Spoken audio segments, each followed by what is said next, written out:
warahmatullahi wabarakatuh. Sudah hadir Mbak Tika? Gimana Bapak kabarnya?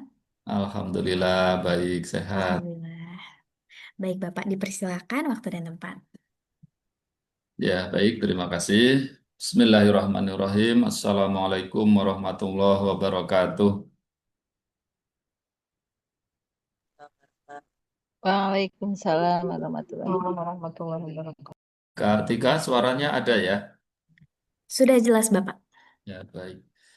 Ya baik. Bismillahirrahmanirrahim. Alhamdulillahirabbil alamin wa bihi nasta'inu ala umuri dunya waddin. Wassalatu wassalamu ala asrofil anbiya'i wal mursalin. Sayyidina Muhammadin wa ala alihi wa sahbihi ajma'in. Qala Allah Ta'ala fil Qur'anil Karim. A'udzu billahi minasyaitonir rajim. Bismillahirrahmanirrahim. Wal yakhshal ladzina la taraku min khalfihim dzurriyyatan dhi'afan khawfu 'alaihim falyattaqullaha wal yaqulu qawlan sadida. Shadaqallahul adzim. Kak Tika yang saya hormati dan juga seluruh ayah bunda yang hadir di kesempatan webinar pada malam hari ini, kita mengambil tema parenting ya. Ya pola kita, eh, tema kita hari ini adalah pola asuh terbaik, kunci untuk mencegah anak bermasalah. Ya baik, langsung saja. Bahwasannya setiap orang tua pasti menginginkan ya putra-putrinya kelak ya saat dewasa menjadi putra-putri yang soleh ya, jauh dari istilah bermasalah. Mungkin itu ya poinnya. Bermasalah dalam hal ini kita bisa katakan misalnya punya karakter atau sifat yang tidak jujur, kurang mandiri, kurang bertanggung jawab, ya kurang bisa menghargai dan menghormati orang lain, ya dan seterusnya. Mungkin itu yang masuk kategori atau bisa dikatakan bermasalah. Nah, maka di kesempatan ya webinar pada malam hari ini, insya Allah kita akan kaji bersama ya bagaimana supaya kelak putra-putri kita ya menjadi putra-putri yang soleh dan solehah yang boleh dikatakan jauh dari masalah atau tidak bermasalah ya. Kalau menghadapi masalah atau persoalan itu sudah pasti siapapun itu gitu ya. Cuma yang diharapkan adalah yang menjadi masalah bukan kitanya atau bukan anak-anak kita lain. Ya baik, ayah bunda, ini dilandasi oleh satu ayat ya yang ada di dalam surat An-Nisa ya ayat 9 bahwasanya Allah telah berfirman Bismillahirrahmanirrahim waliyahsaladzina law taraku min khalfihim dzurriyyatan dhi'afan ya, dan hendaklah takut kepada Allah atau kitanya jangan sampai gitu ya, jangan sampai anak-anak kita nantinya atau kita takut kepada Allah jika nanti sekiranya kita meninggalkan keturunan yang lemah. Nah ini ya yang lemah akidahnya, lemah keimanannya, buruk akhlaknya, lemah karakternya gitu ya dan seterusnya. Nah itu. Nah, untuk itu kata Allah lanjutannya adalah khaufu alaihim falyataqullah wal yaqulu qawlan sadida. Poinnya adalah hendaklah kamu berkata yang benar. Berkata yang benar ini adalah berkata yang berhubung kait dengan bagaimana kita mengasuh, mendidik, dan membimbing anak-anak kita. Nah, itu kira-kira poinnya seperti itu. Jadi, supaya kita tidak meninggalkan generasi yang lemah, maka kita harus membimbing, mendidik, dan juga memberi contoh yang baik buat anak-anak kita. Nah, ini. Itu sebagai salah satu ayat yang mendasari ya kenapa kita perlu sekali ya untuk eh, mengkaji bersama yang berkaitan dengan bagaimana kita mendidik anak-anak kita. Nah, perlu kami sampaikan ya bahwasannya setiap anak itu unik dan juga berbeda. gitu. Ya, misalnya orang tua ya kita mempunyai anak yang lebih dari satu, misalnya anaknya dua, tiga, atau empat atau seterusnya.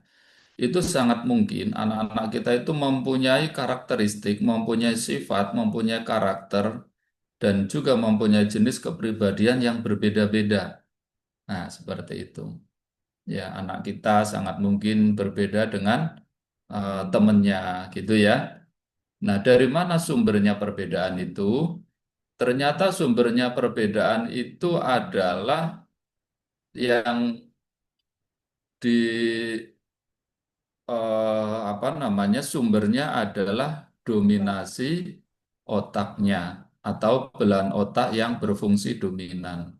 Ini ya, kita bisa lihat di layar ya, ini ada 5 belahan otak gitu ya. Otak bagian kiri bawah atau limbik kiri, kemudian neokortek kiri atau otak kiri bagian atas, neokortek kanan ya, otak kanan bagian atas, limbik kanan atau otak kanan bagian bawah dan juga otak tengah. Nah, ini. Nah, ini baru secara garis besarnya gitu ya. Nanti otak bagian setiap belahan otak itu ya kan mempunyai karakteristik yang berbeda. Dan setiap anak atau juga setiap orang dewasa menurut sebuah penelitian hanya ada satu belahan otak yang berfungsi dominan. Semua belahan otaknya berfungsi, tapi hanya salah satunya saja yang berfungsi dominan, yang mana itu menjadi penyebab karakter orangnya itu berbeda-beda. Ya, seperti itu.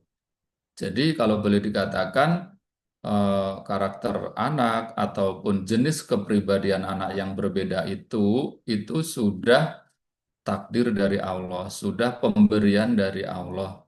Ya, sedari dalam kandungan seperti itu. Ya, jadi kita tidak perlu heran ya, kenapa itu orang tuanya sama, ya, ayahnya sama, ibunya sama, kok anaknya berbeda-beda karakternya, sifatnya, perilakunya, kepribadiannya.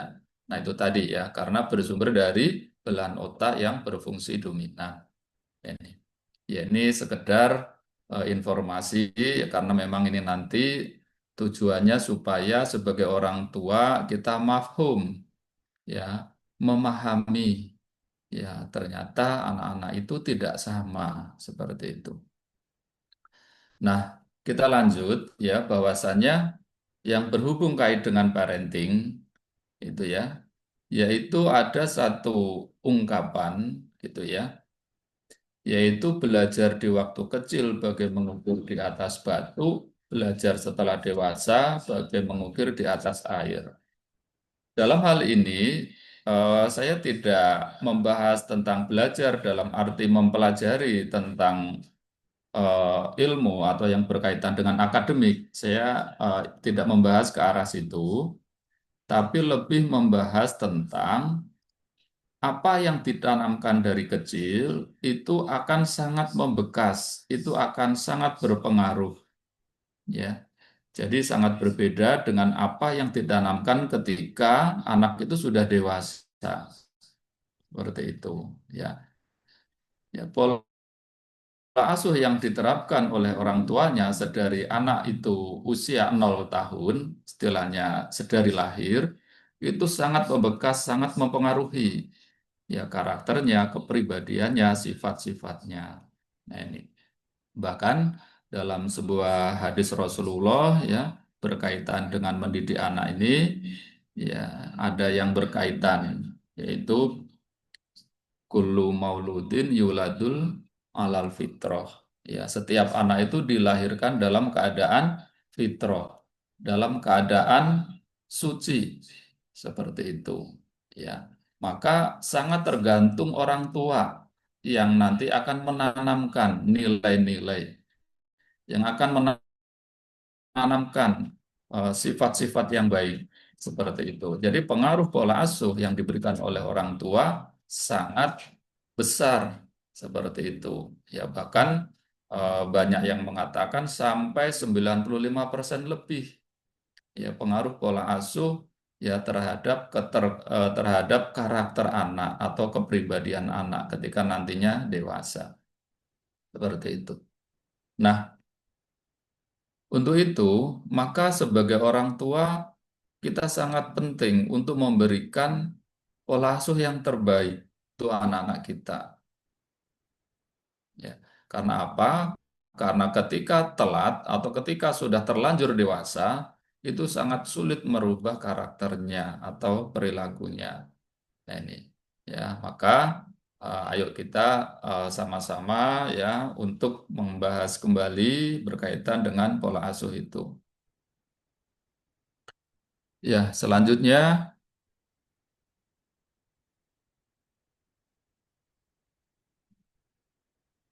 sebentar.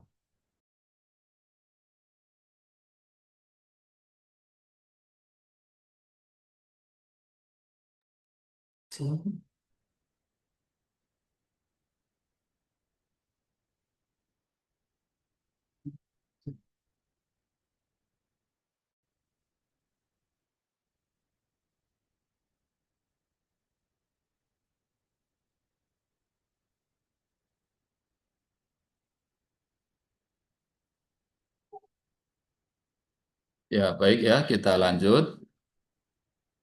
Ya, muncul satu pertanyaan ya. Pernahkah kita melihat anak ya, anak tetangga, anak saudara yang berperilaku menyimpang ya, atau bahkan anak kita sendiri kemudian kita bertanya, kenapa bisa begitu?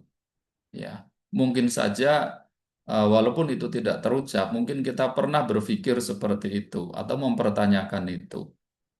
Nah, kenapa bisa seperti itu? Sekali lagi, sangat dipengaruhi atau sangat mungkin disebabkan oleh pola asuh dahulu, yang mungkin pola asuhnya tidak baik, ya, pola asuhnya tidak sesuai, pola asuhnya tidak sesuai dengan keilmuan. Nah, ini, ya, maka sebuah fakta menunjukkan 95% ya perilaku anak dewasa atau orang dewasa dipengaruhi oleh pola asuh di masa kecilnya. Nah, pola asuh ini kan luas, gitu ya. Kemudian, anak bukan hanya titipan, tapi juga investasi masa depan.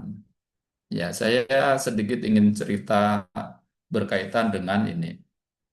Ya, ada suatu hal yang terjadi. Ya, saya melihat gitu ya, bahwasannya ada orang dewasa, yang mana orang dewasa ini eh, dia secara umur sudah dewasa, gitu ya, secara umur sudah dewasa, sudah di atas 40 tahun, sudah berkeluarga, punya anak. Tapi secara perilakunya dia masih seperti anak-anak, masih ingin diperhatikan, masih pengen dipuji-puji, masih pengen dimanja oleh orang tuanya, luar biasa. Ya, kenapa, Kak? Ternyata setelah ditelusur, dahulu saat anak ini dalam usia anak-anak mencapai 10 tahun, anak ini ternyata banyak mendapatkan atau banyak mengalami keterlantaran atau kurang mendapat perhatian, kurang mendapat kasih sayang. Kenapa? Karena orang tuanya begitu sibuknya di dalam bekerja. Ayah ibunya sangat sibuk bekerja. Mungkin saja tujuan bekerja itu juga untuk memenuhi kebutuhan keluarga, gitu. Ya, tapi tanpa disadari, ketika anak-anak itu masih kecil dan orang tuanya sibuk bekerja dan juga kurang memberikan waktu, kurang memberikan perhatian dan kasih sayang terhadap anak, maka anaknya tidak dewasa walaupun umurnya sudah banyak, umurnya sudah di atas 40 tahun.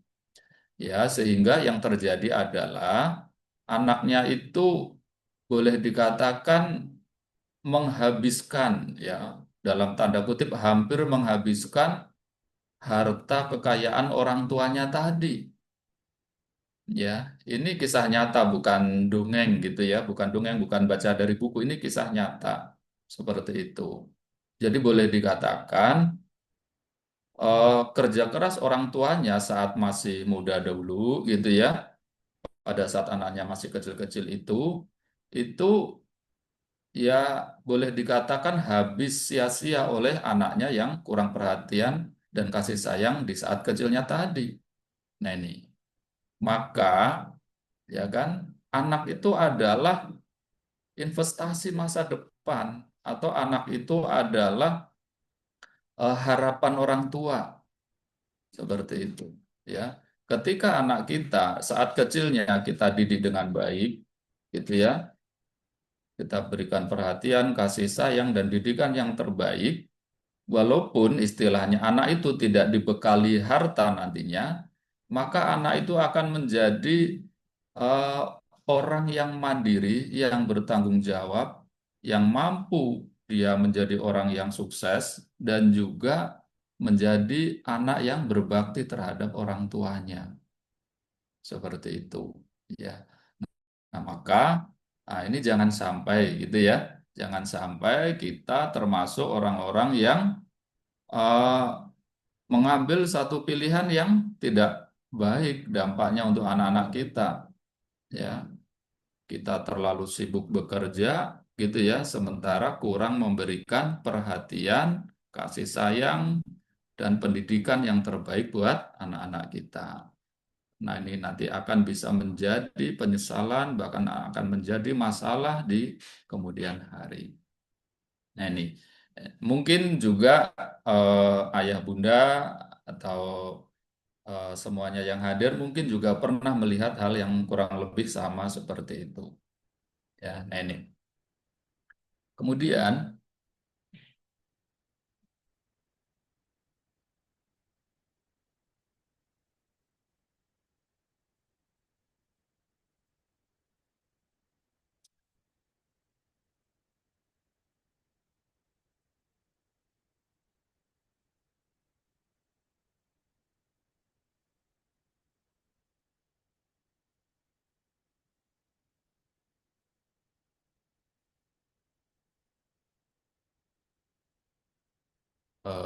sebentar ya, ya Bunda ya, sedikit ada gangguan ini.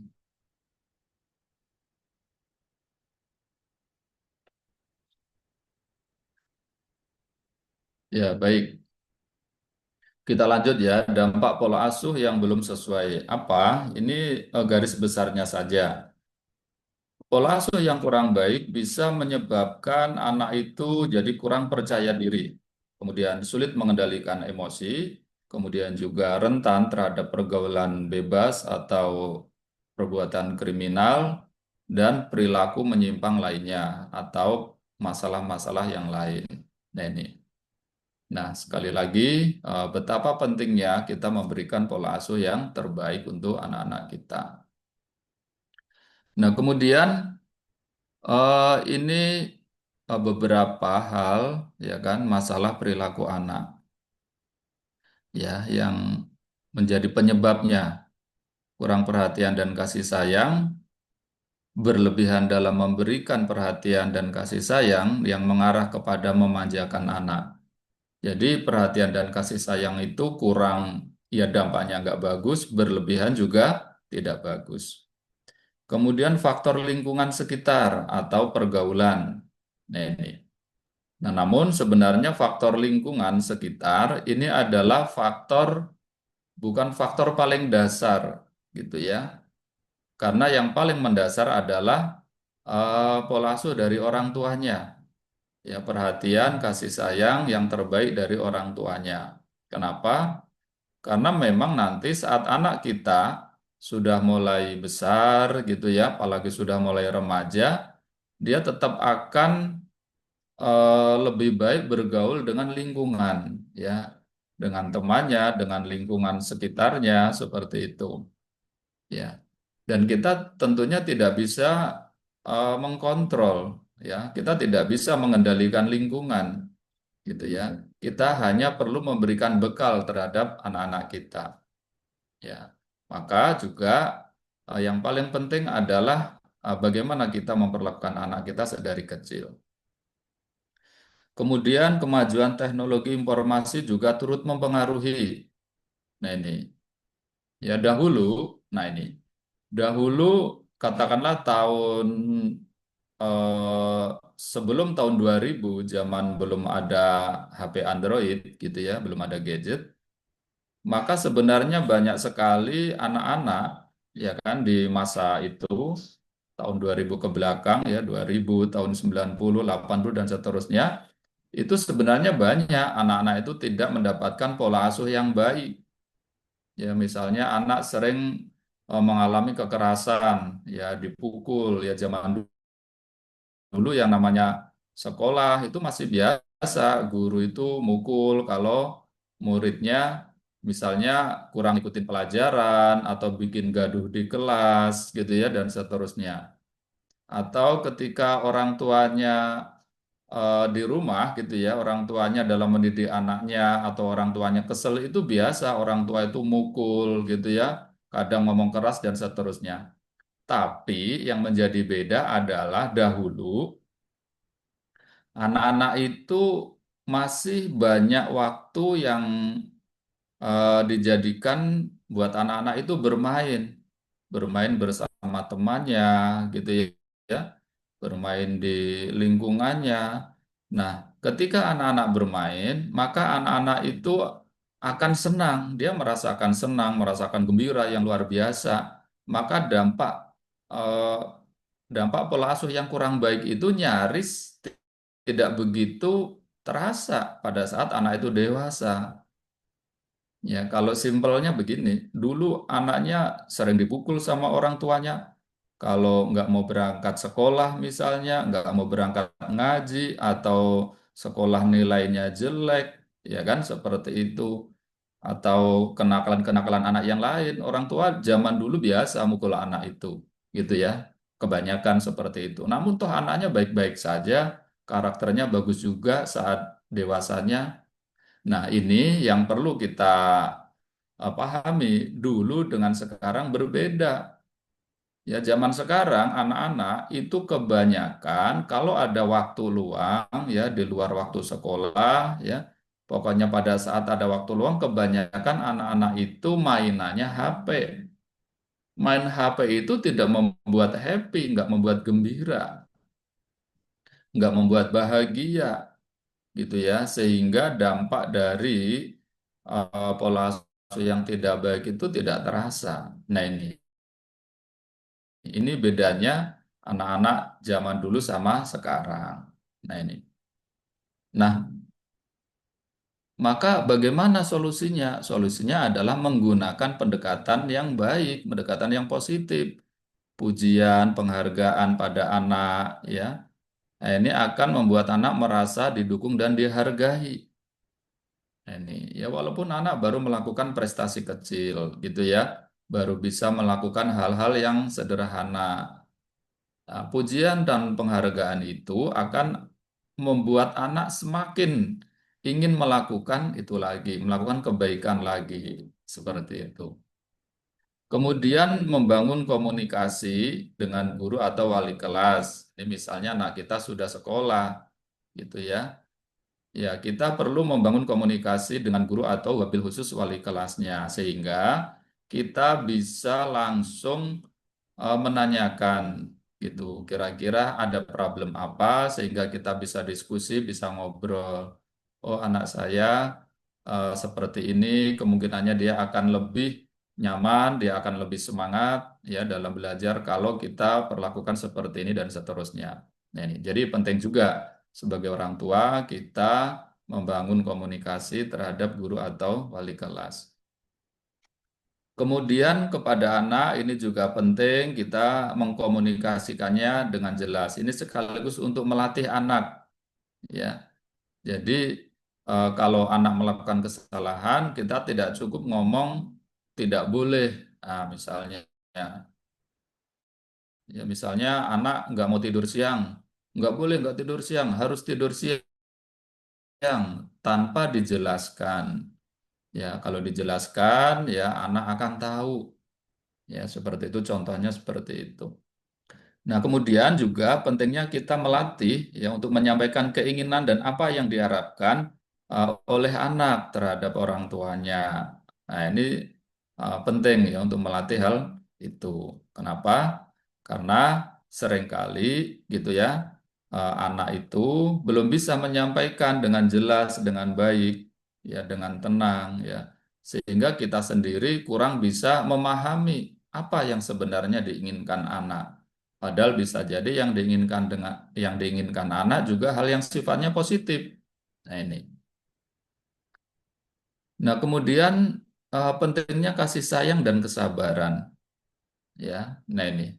Sekali lagi, yang namanya melatih anak supaya anak kita nanti mempunyai karakter yang baik, jujur, kemudian juga sabar, kemudian tanggung jawab, mandiri, gitu ya, pandai menghargai orang lain, pandai menghormati orang lain, ya. Ini semuanya itu berawal dari bagaimana kita sebagai orang tua memperlakukan. Ya, contoh begini. Kamu itu ya, Boy, ya jadi anak itu yang sabar. Tapi kita ngomongnya kenceng-kenceng. Seperti itu. Kita ngomongnya kenceng-kenceng, kita menunjukkan ketidaksabaran. Nah ini juga tidak bisa karena yang namanya nilai-nilai kebaikan itu sulit atau sangat tidak cukup kalau hanya dijelaskan terhadap anak. Ya, tapi caranya adalah bagaimana kita mencontohkan, bagaimana kita memperlakukan anak kita dengan nilai-nilai yang positif itu. Contoh, ketika kita ingin anak kita tidak pendendam, nah, ini contoh ya. Kita ingin anak kita itu mudah memaafkan. Caranya bagaimana? Caranya ketika anak kita melakukan kesalahan, kita cenderung memaafkan, tidak menghukum, tidak memberinya sanksi. Karena sangat mungkin anak kita saat melakukan kesalahan itu sebenarnya dia tidak sengaja atau belum tahu. Nah ini, ya. Jadi nggak bisa. Kita pengen anak kita di kemudian hari punya karakter yang baik. Ya, salah satu karakter yang baik dan itu sangat penting, ya bahkan menjadi poin dalam eh, sebuah ayat yaitu tentang ciri-ciri orang takwa, yaitu diantaranya mudah memaafkan kesalahan orang lain. Tapi kita seringnya memberikan hukuman atau sanksi terhadap anak ketika melakukan kesalahan. Ya ini tidak bisa, ya. Jadi akhirnya nanti anak juga akan menjadi anak yang pendendam gitu. Kenapa wong kitanya tidak mudah memaafkan atas kesalahan anak itu? Ya, ini juga penting. Kenapa? Karena sejatinya, ya, anak itu belum bisa dikatakan bersalah. Maka kenapa dalam hukum, dalam berhadapan dengan hukum, sebelum anak itu akil balik, itu kesalahan itu ditanggung oleh orang tuanya atau dalam Islam nih. Contoh ya, anak-anak itu wajib menunaikan kewajiban seperti sholat, puasa, gitu ya, dan lainnya. Itu ketika sudah akil balik, gitu. Sebelum akil balik, sifatnya baru latihan, kan gitu. Itu juga bermakna bahwa anak-anak itu, ya kan, belum saatnya diberi sanksi atau hukuman seperti itu, tapi cenderung diberikan satu penjelasan, ya, bagaimana yang seharusnya dilakukan. Contoh nih, anak umur 7 tahun bohong misalnya. Nah, ini terkadang orang tua, ya, karena saking sayangnya khawatir nanti anaknya itu terbiasa bohong, maka anak kecil yang masih 7 tahun dia bohong itu sudah dikasih sanksi, dimaki-maki dan seterusnya. Padahal 7 tahun masih jauh dari akil balik. Nah ini, ya, jadi penting untuk kita ketahui dalam hal ini, ya. Dan bahkan kalau nanti kita mau introspeksi, gitu ya, anak yang berbohong itu tidak tiba-tiba, ya, tidak ujuk-ujuk, oh anak kecil bohong, pasti ini anaknya ini karakternya jelek misalnya kayak begitu. Dasar anak bandel segala macam. Bohong itu ternyata ada sebabnya, ada pemicunya. Mungkin karena kita sering menghukum atau memarahi ketika dia ngomong jujur, sehingga anak mulai dah tuh belajar berbohong misal. Atau tanpa disadari anak bohong itu niru orang tuanya. Nah, ini kadang-kadang terjadi juga hal seperti itu. Oke, dalam hal ini saya ingin menceritakan satu kisah yang pernah terjadi, yang mana ini sangat menginspirasi, yang mana kisah ini yang dialami oleh seorang cucunya tokoh yang terkenal. Ya, tokohnya adalah Arun Gandhi, cucunya almarhum Mahatma Gandhi. Ya, kisahnya tentang mendidik tanpa kekerasan. Ya, mungkin dari cerita ini atau dari kisah ini nanti akan mudah menjadi pengingat bagi kita sebagai orang tua, bagaimana kita merubah karakter anak yang buruk menjadi baik dengan tanpa kekerasan. Oke, jadi ceritanya seperti ini. Arun Gandhi ini adalah orang yang sangat populer ya, ya karena dia seorang motivator dan juga memang cucunya tokoh perdamaian di level dunia ya, Mahatma Gandhi. Ya seperti itu. Suatu hari Arun Gandhi akan pergi ke kota karena Arun Gandhi ini tinggal di desa ya, di negeri di Afrika gitu ya. Tinggal di desa. Kemudian suatu hari mau pergi ke kota untuk mengisi sebuah seminar. Nah, Arun Gandhi bilang kepada anaknya, "Nak, eh, ayah mau ke kota, mau ikut nggak?" Wah, bukan hanya mau ikut, sangat ditunggu-tunggu. Karena anaknya Arun Gandhi ini, kalau dia ke kota, ya, ikut ayahnya ke kota, dia ingin sekali nonton film kesukaannya di bioskop. Nah, itu, ya.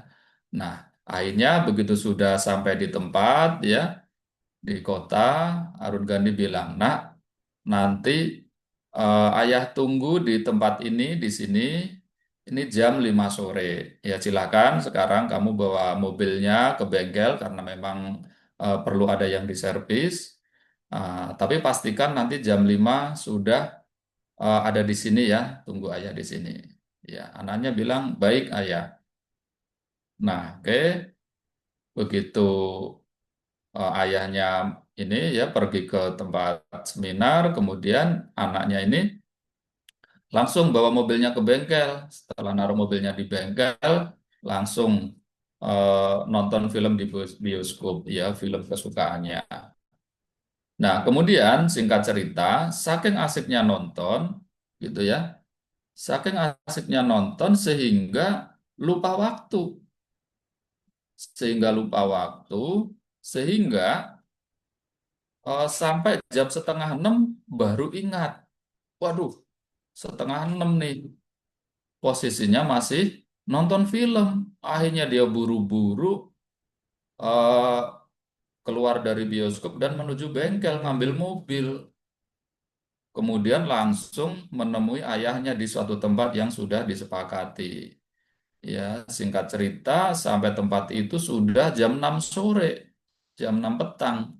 Padahal tadi dipesenin jam 5 sore. Nah, dengan rasa takut gitu ya, akhirnya si anaknya Arun Gandhi ini bilang, "Maaf ayah, tadi waktu saya mau ngambil mobil, mobilnya belum jadi di servis di bengkel. Maka terpaksa saya harus menunggu." Apa jawaban ayahnya? Ayahnya langsung bilang seperti ini, "Adalah kesalahan ayah, sehingga kamu tidak cukup punya keberanian untuk mengatakan apa yang sebenarnya terjadi." Loh kok ayahnya tahu? Ternyata jam 5 itu ayahnya nelpon ke bengkel. Nah,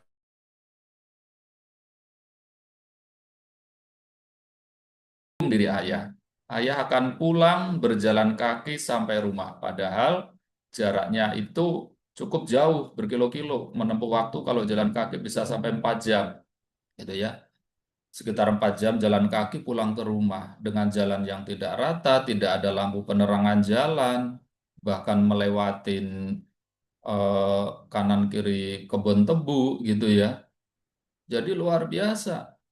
Ayahnya jalan kaki ya, membiarkan anaknya mengendari mobilnya di belakangnya pelan-pelan. Kenapa? Karena anaknya mau mendahului tentu tidak berani, karena anaknya juga sadar bahwa anaknya telah melakukan kesalahan, yaitu telat datang ke tempat janjian dan juga ditambahin kesalahannya lagi bohong, seperti itu. Ya, namun apa dampaknya setelah itu? Dampaknya adalah anaknya berjanji di dalam dirinya bahwa mulai saat ini saya tidak akan pernah berbohong lagi. Ya, kenapa? Karena dia melihat penderitaan ayahnya, ya kan, hanya karena kesalahan anaknya, gitu. Ya, hanya karena kesalahan anaknya. Dan anaknya itu sangat ingat betul, walaupun sudah berpuluh tahun kemudian, seolah-olah kejadian itu baru terjadi kemarin. Sangat membekas, ya, kejadian itu. Ya, sangat membekas dan sangat memberikan satu pendidikan, ya, yang begitu luar biasa. Ya, jadi eh, ini adalah cara mendidik tanpa kekerasan, tapi dampaknya hasilnya sangat luar biasa besar. Mampu merubah anak, mampu merubah perilaku buruk anak. Nah ini, ya,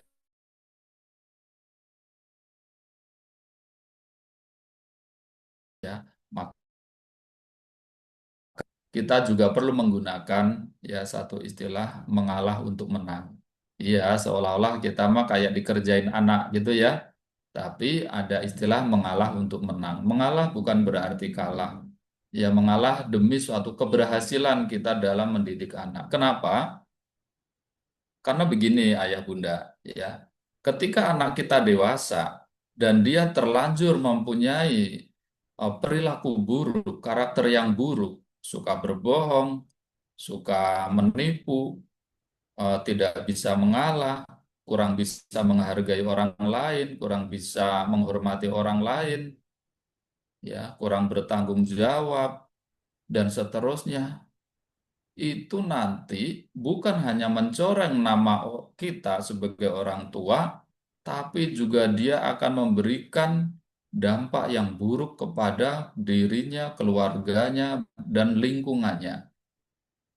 Kalau dia menjadi orang yang mempunyai jabatan penting atau posisi penting, maka yang dirugikan adalah tim di bawahnya.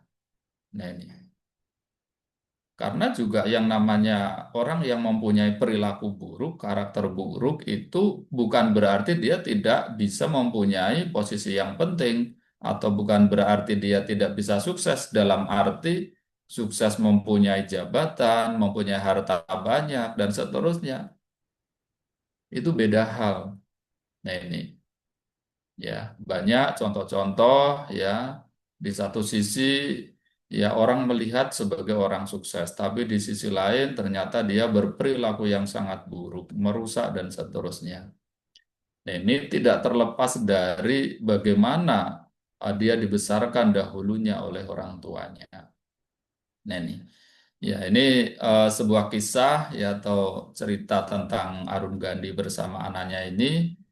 Saya kira satu gambaran yang mudah untuk kita pahami, gitu ya. Betapa kita penting sekali untuk mendidik anak-anak kita dengan cara-cara yang penuh kasih sayang. Seperti itu. Kita pengen mendidik anak kita sabar, ya kitanya harus sabar. Kita pengen supaya anak-anak kita nanti sayang terhadap anaknya atau cucu kita, ya kitanya harus menyayangi mereka.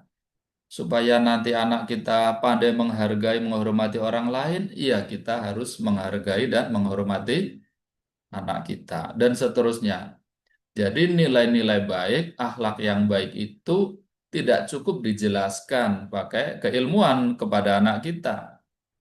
Ya, maka ada istilah anak yang hebat itu sebenarnya, di balik anak yang hebat itu sebenarnya ada orang tua yang hebat pula. Seperti itu. Jadi tidak, anak hebat itu tidak lahir atau tidak terbentuk dengan sendirinya, tapi karena orang tuanya yang hebat di dalam membimbing, mendidiknya, di dalam memberikan pola asuhnya. Oke, kita lanjut.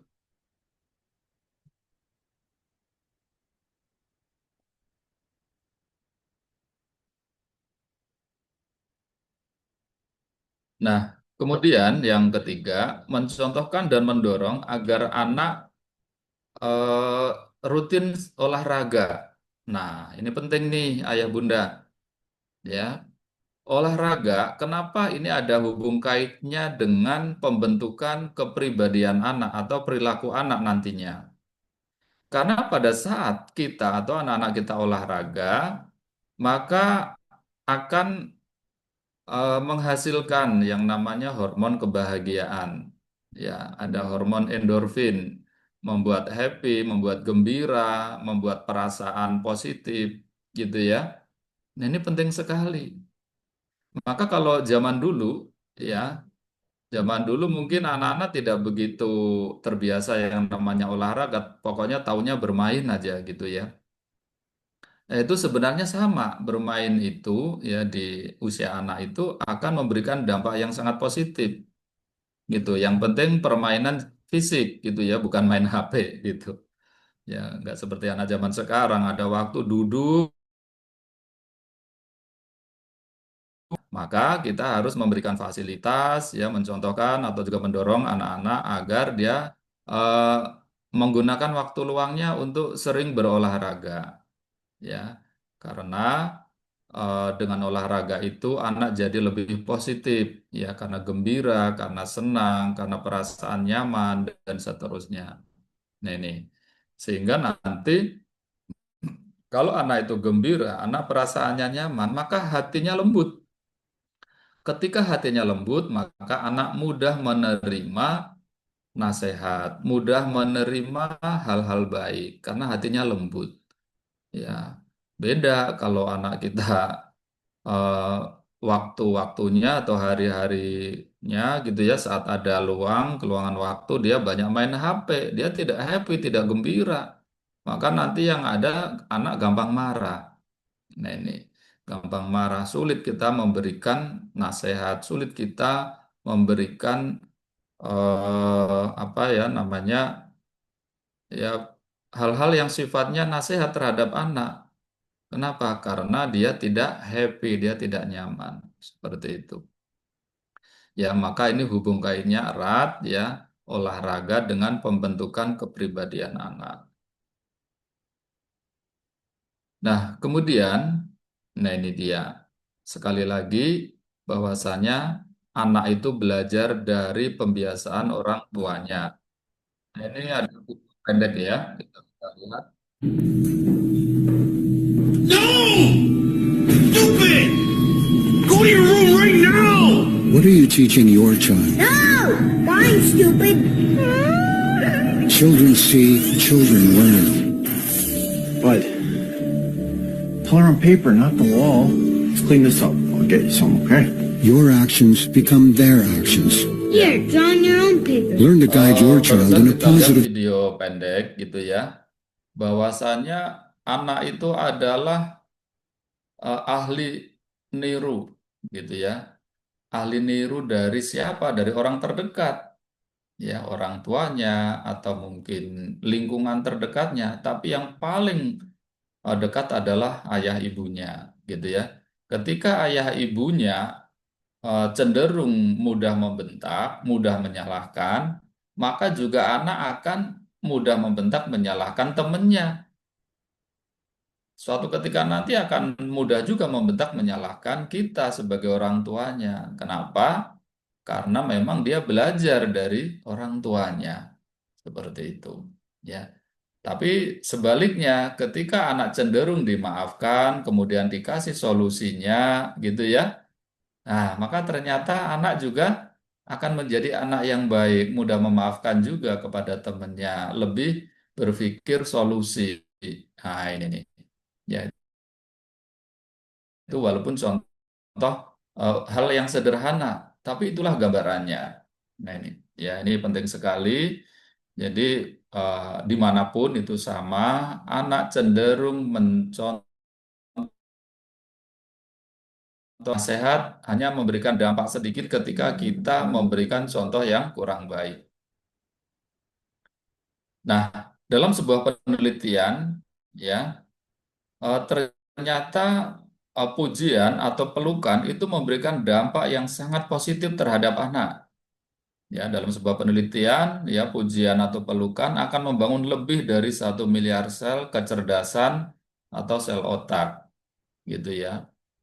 Jadi maka kenapa anak yang sering dipuji, anak yang sering dipeluk itu, gitu ya, dia akan mempunyai tingkat kecerdasan yang tinggi dan juga mempunyai perilaku yang baik, gitu, ya. Dan juga sebaliknya, satu bentakan akan memberikan dampak kepada kerusakan, ya, kerusakan lebih dari 1 miliar sel otak, seperti itu. Makanya kita sering perhatikan, ya, banyak anak kecil itu kurang nyambung, ya, kurang nyambung, bahkan dia juga apa namanya, galak dan seterusnya. Ternyata apa sebabnya? Ternyata karena dia juga sering dibentak. Ya, sekali bentakan selnya itu pada nggak nyambung-nyambung, ya, rusak seperti itu sel otaknya. Nah ini maka semua ada dampaknya. Kita mau mendidik dengan lembut atau mendidik dengan kekerasan sangat berdampak terhadap anak. Nah ini. Nah kemudian juga kita bisa lihat bersama bahwasanya anak belajar dari kehidupan. Ya, yang pertama, jika anak dibesarkan dengan celaan, maka ia belajar memaki. Gitu. Kita melihat anak kita salah, kita buru-buru mencela, buru-buru menyalahkan. Ya, anak kita pandai, pandai apa? Pandai memaki, pandai menyalahkan. Seperti itu. Jika anak dibesarkan dengan permusuhan, ia belajar berkelahi. Ya, anak sering kita bentak, anak sering kita pukul, lah dia pandai, pandai apa? Pandai berkelahi, berkelahi sama temennya, ya, berkelahi nantinya saat dewasa, seperti itu. Kemudian jika anak dibesarkan dengan cemoohan, ia belajar rendah diri. Kalau dia dibully, gitu ya, ini sebagian besar anak dia akan minder, gitu ya. Efek dari minder itu dia eh, tidak berani untuk menyampaikan pendapatnya. Nah ini, jadi hati-hati. Ya seringkali kalau zaman dulu ya, kalau zaman dulu itu seringkali anak itu dipanggil dengan panggilan ejekan gitu misalnya, gitu ya. Misalnya dia keriting, dipanggilnya keriting gitu. Kalau misalnya dia hitam, dipanggil tem, nah, gitu. Kalau dia cungkring, dipanggil cungkring. Dia gendut, dipanggil gendut, dan seterusnya. Tanpa disadari, walaupun panggilan itu mungkin maksudnya tidak serius, tapi itu sangat mungkin berdampak terhadap anak. Apa? Anak jadi minder, ya, anak jadi nggak pede, jadi rendah diri, dan seterusnya. Nah, ini, ya, maka sepertinya hal sepele tapi memberikan dampak yang buruk terhadap anak. Kemudian jika anak dibesarkan dengan hinaan, dia belajar menyesali diri. Itu, ya. Pernah kan ada anak, ya kan? Dia seolah-olah hidupnya tidak berguna padahal masih anak-anak. Kenapa? Karena dia sering dihina. Nah, ini bahaya. Ya, maka sebagai orang tua kita harus cenderung membesarkan hati anak. Ya, dengan memberikan apresiasi, memberikan pujian, ya, kemudian juga menghargai atas kebaikan yang dilakukan walaupun sederhana. Nah, ini penting, ini besar dampaknya. Kemudian jika anak dibesarkan dengan toleransi, ia belajar menahan diri, ya, nggak gampang meledak emosinya. Ya, dia bisa belajar sabar. Kenapa? Karena kita toleransi sebagai orang tuanya. Ya, tentunya dengan batasan-batasan. Ya, seperti itu. Ya, misalnya kita melihat anak kita pulang sekolah, kita pengennya anak tidur misalnya, ya kan, istirahat siang. Terus anak belum mau tidur misalnya. Ya, toleransinya bukan berarti dibiarkan terus, ya kan?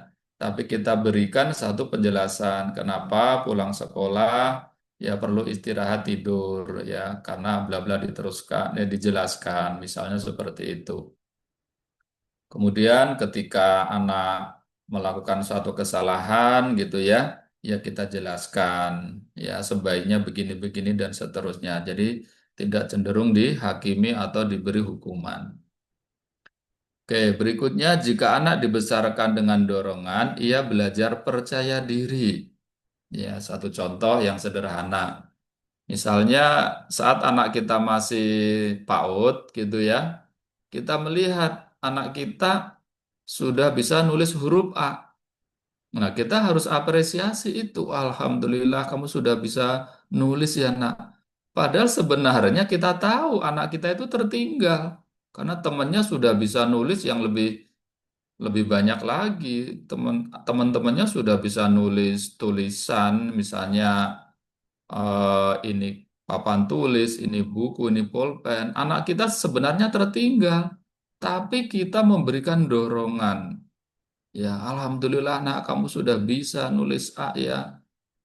Dulu ayah umur segini belum bisa loh. Ternyata kamu sempat bisa. Alhamdulillah, terima kasih ya. Ini apa? Hal seperti itu akan membuat anak tambah semangat, tambah semangat belajar. Jadi yang tadinya ketinggalan dia bisa mengejar ketertinggalannya. Nah, ini contoh seperti itu. Ya lebih percaya diri, lebih semangat.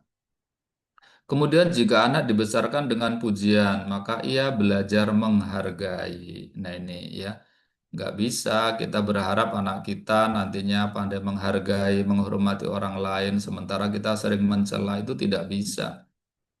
Kemudian jika anak dibesarkan dengan sebaik-baik perlakuan, ia belajar keadilan. Nah ini, keadilan adalah sesuatu yang penting, ya. Apalagi sangat mungkin suatu ketika saat sudah dewasa, anak kita menjadi orang penting, katakanlah menjadi pemimpin.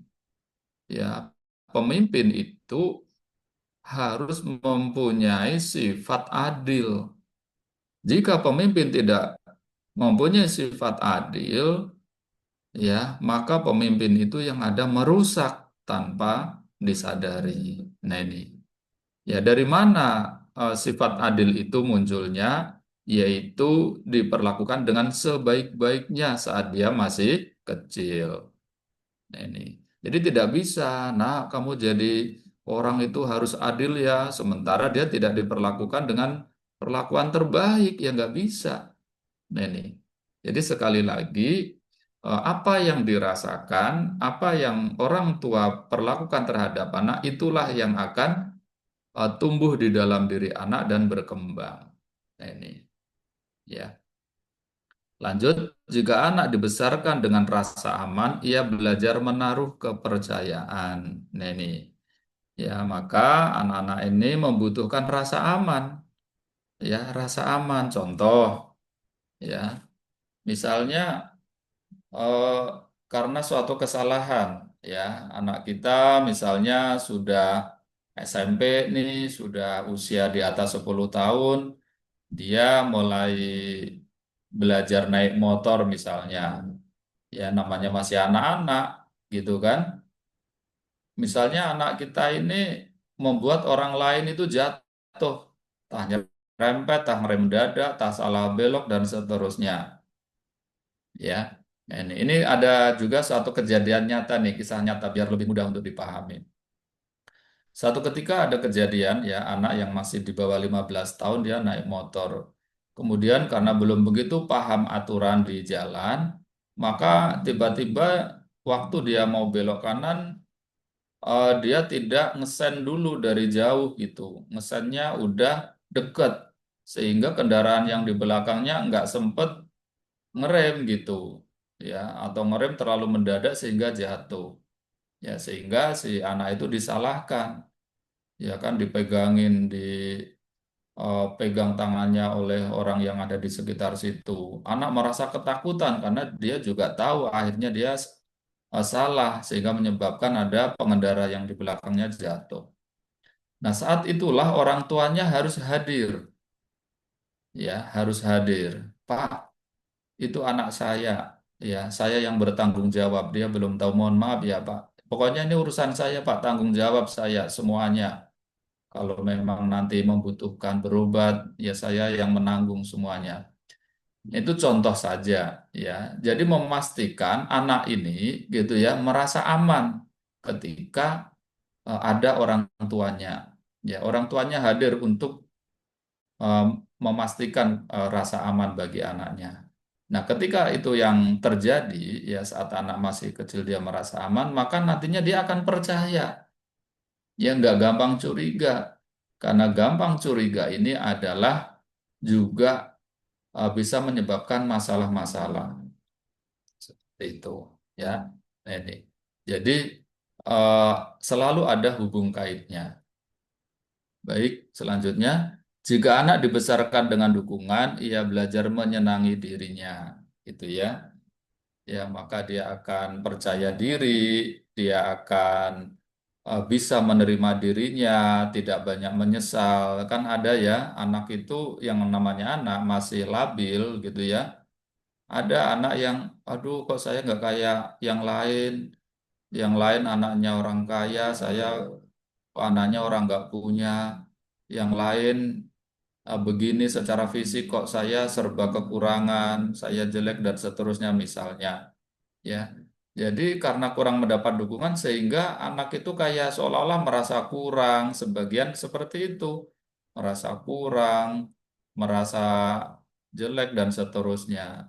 Ya, maka penting bagi kita sebagai orang tua senantiasa memberikan dukungan terhadap anak. Kemudian jika anak dibesarkan dengan kasih sayang dan persahabatan, maka ia belajar menemukan cinta dalam kehidupan. Nah ini, ya cinta dalam kehidupan ini adalah sumber dari kebaikan. Itu ya. Jadi ya cinta kepada lingkungannya, cinta kepada dirinya, cinta kepada keluarganya, cinta kepada timnya kalau dia menjadi seorang pemimpin gitu ya dan seterusnya gitu. Maka cinta itu adalah sumber kebaikan. Ya, cinta yang positif tentunya gitu ya. Gitu. Nah, ini eh, satu gambaran bahwa apa yang kita lakukan akan sangat memberikan dampak terhadap anak-anak kita di kemudian hari. Maka bisa kita simpulkan ya, mendidik anak agar bersikap jujur, ya, pandai menghormati dan menghargai orang lain, kemudian bertanggung jawab, kemudian sabar, mandiri, ya, dan nilai-nilai kebaikan lainnya tidak cukup hanya dengan kata-kata atau nasihat, tapi harus dengan perlakuan. Nah, ini ya, harus dengan perlakuan. Ya, itu kemudian kalau dalam riwayat ya, dalam hadis-hadis banyak nih ya, kalau kita mau mencari hadis yang berkaitan dengan bagaimana Rasulullah sikapnya terhadap anak kecil gitu ya, itu luar biasa. Banyak sekali kisah-kisah Rasulullah begitu menggambarkan sayang terhadap anak kecil. Ya, contoh pada saat sahabatnya datang, Rasulullah sedang bercanda, ya bermain bersama cucunya, ya Hasan dan Husain, ya kan Hasan Rasulullahnya kayak merangkak begitu, Hasan dan Husainnya naik di punggungnya, istilahnya kayak naik kuda-kudaan begitu. Ya padahal seorang Rasul, ya seorang pemimpin besar, seorang tokoh besar, gitu kan? Nah, itu contoh seperti itu. Ada juga kisah Nabi pada waktu lagi sholat, gitu ya, lagi mimpin sholat berjamaah. Jamaahnya melihat kok Rasul sujudnya lama. Pas begitu ditengok ternyata cucunya lagi ada di punggungnya. Jadi nggak buru-buru bangkit dari sujudnya. Kenapa? Takut cucunya jatuh pelan-pelan, gitu ya. Nah ini bahkan saat ketika sedang sholat. Gambaran apa sih itu semuanya? Gambaran betapa Rasulullah sayang terhadap anak kecil. Nah ini ya jadi berbagai teori. Kemudian kalau dalam Islam yang menjadi teladan adalah Rasulullah, ya kurang lebihnya sama. Begitu memperlakukan anak kecil dengan sangat baik, ya sehingga perilaku, karakter yang baik, kepribadian yang baik, sifat dirinya, sehingga saat nanti dia dewasa, dia juga mempunyai perilaku sifat-sifat yang baik. Nah, itulah yang kita katakan generasi yang kuat, generasi yang baik. Mempunyai akhlak yang mulia, punya kecerdasan yang tinggi, sehingga hidupnya nanti bermanfaat untuk dirinya, keluarganya, dan lingkungannya. Nah, itu ayah bunda yang bisa disampaikan ya, mungkin sedikit, simple gitu ya. Tapi semoga saja bisa dijadikan satu gambaran untuk kita sebagai orang tua di dalam mendidik anak. Kemudian sebelum saya cukupkan, eh, terkadang ada satu pertanyaan, bagaimana jika anak kita sudah terlanjur dewasa dan kita baru ingat dan kita baru ngeh bahwa dulunya kita tidak memperlakukan anak kita dengan perlakuan terbaik, tidak mendidik anak kita dengan cara-cara yang halus. Ya, kita sudah terlanjur sering menelantarkan, kurang memberikan perhatian dan kasih sayang, sering membentak dan seterusnya misalnya. Ini sudah terlanjur misalnya.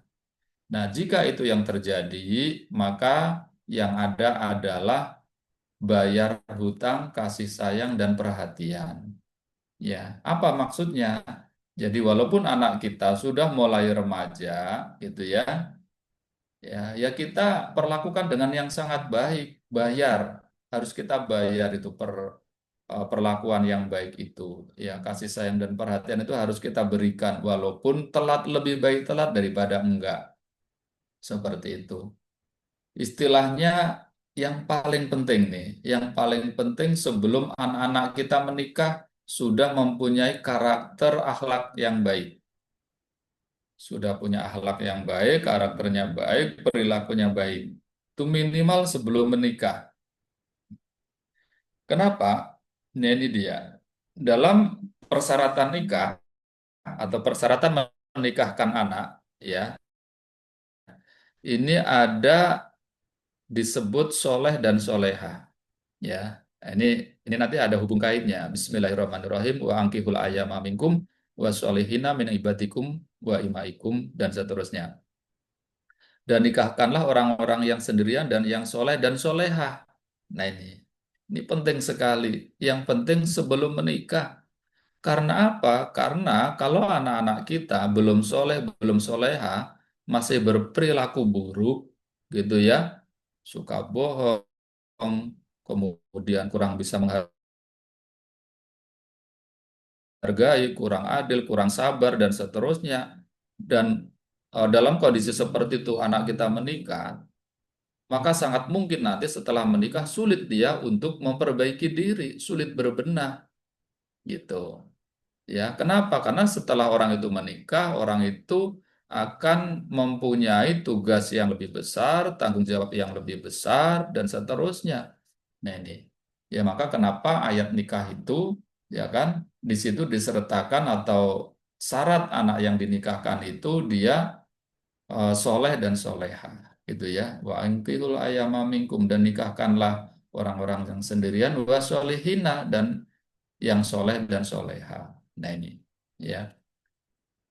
Sehingga kalau anak kita sudah kategori soleh dan soleha, dia menikah, nanti yang dia seorang suami, ya dia akan menjadi suami yang bertanggung jawab, mandiri, mengayomi, ya kan, sabar dan seterusnya. Kalau dia wanita, kalau dia perempuan, dia akan menjadi istri yang taat, yang hormat kepada suaminya, sabar dan seterusnya. Nah, ini ya, sehingga nanti di kemudian hari ya sebagai orang tua, ketika anak-anak kita menikah, kita sudah tenang, kita nggak khawatir seperti itu. Kenapa? Karena kita sudah mempersiapkan anak-anak kita mempunyai karakter yang baik, mempunyai akhlak yang baik, ya, dan juga mempunyai eh, kecerdasan juga yang menjadi hal yang penting untuk kesuksesannya di kemudian hari. Nah, ayah bunda, kira-kira itu yang disampaikan. Semoga bermanfaat ya. Yang pasti ini juga mengingatkan untuk saya sendiri ya karena yang namanya ilmu itu akan terus kita butuhkan ya ini berkaitan dengan mendidik anak ya kadang-kadang ketika kita membahas seperti ini secara tidak langsung ini juga mengingatkan ya mengingatkan kita. Itu saja yang disampaikan. Terima kasih ya saya kembalikan kepada Mbak Tika. Baik, Alhamdulillah terima kasih banyak Ustadz Suryadi atas materinya. Gimana nih teman-teman, Bapak Ibu, keren banget kan malam hari ini materinya ternyata luas banget ya. Sekedar kita kalau lagi kesel terus agak ngegas ke anak kecil, tapi ternyata mempengaruhi rusaknya sel-sel di otak. Walaupun kadang kita nggak sadar ya, ternyata itu berpengaruh untuk apa ke depannya seorang anak gitu.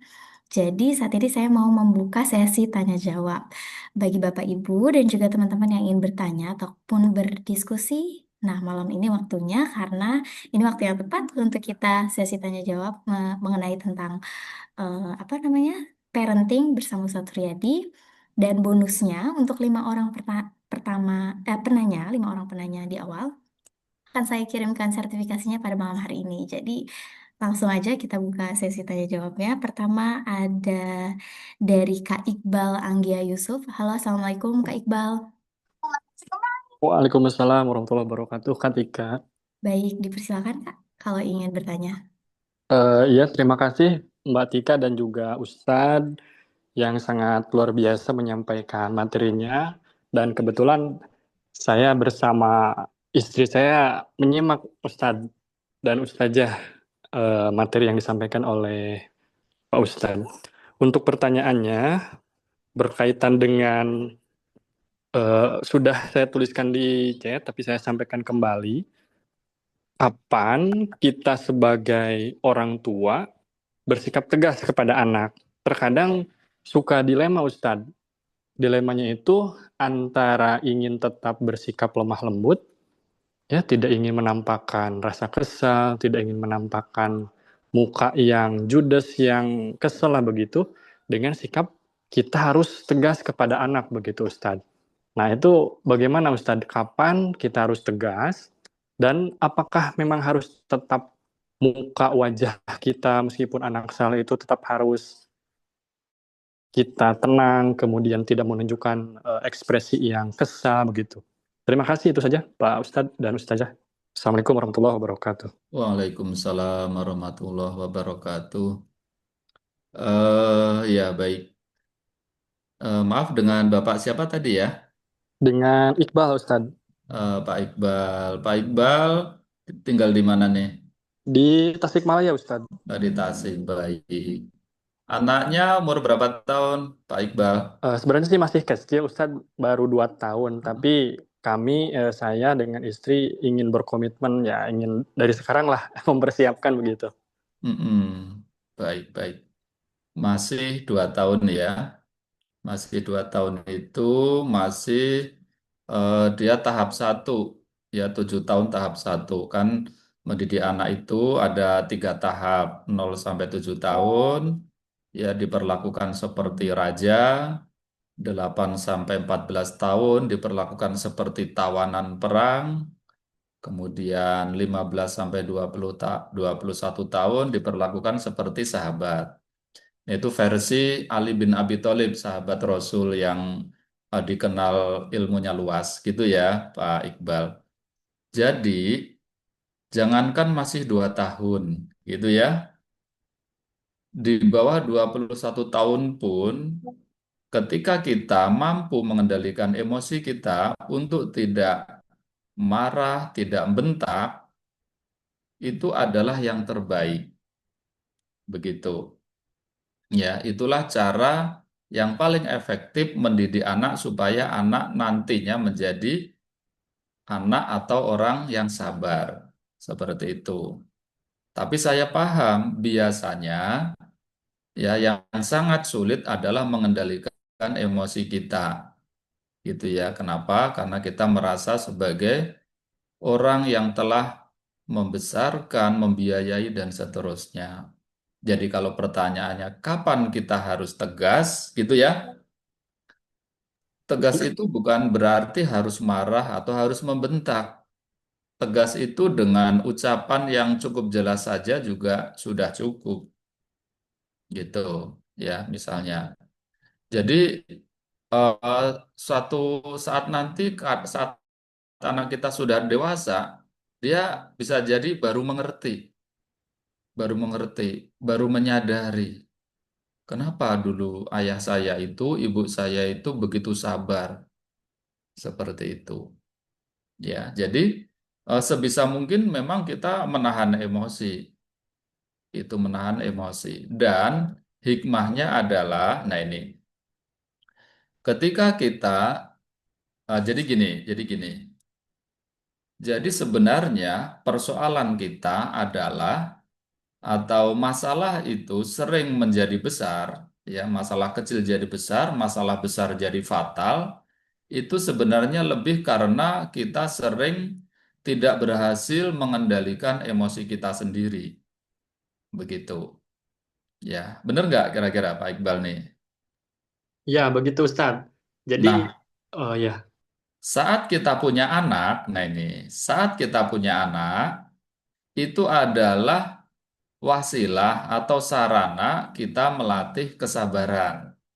Nah ini, jadi ternyata hikmahnya adalah ketika kita sabar terhadap anak kita, hikmahnya adalah nanti kita terlatih untuk sabar. Seringkali toh masalah yang sederhana jadi besar, bahkan jadi fatal gara-gara emosi yang meledak. Kan seperti itu. Misalnya dengan tetangga atau dengan saudara jadi marahan, jadi diem-dieman nih istilahnya, atau dengan rekan kerja gara-gara emosi yang tidak terkendali. Kita tidak usah khawatir nanti anak kita ngelunjak, nanti anak kita kebiasaan, misalnya kayak begitu. Tidak perlu khawatir, ya, karena sejatinya ketika kita ingin menanamkan, contoh apa sih yang kita tanamkan? Oh, yang akan kita tanamkan adalah sabar, misalnya. Kita pengen anak kita nanti sabar. Sabar itu dalam Islam sebenarnya bukan diam. Sabar itu dijelaskan dalam Quran, tidak lemah, tidak letih, tidak menyerah. Artinya orang yang sabar itu adalah orang yang terus berupaya. Nah itu, ketika kita ingin menanamkan kesabaran terhadap anak kita, kitanya juga jangan terpancing emosi sehingga kita membentak atau mukul dan seterusnya. Seperti itu. Bisa jadi anak kita sekarang belum begitu paham, tapi nanti dia akan paham pada waktunya. Seperti itu.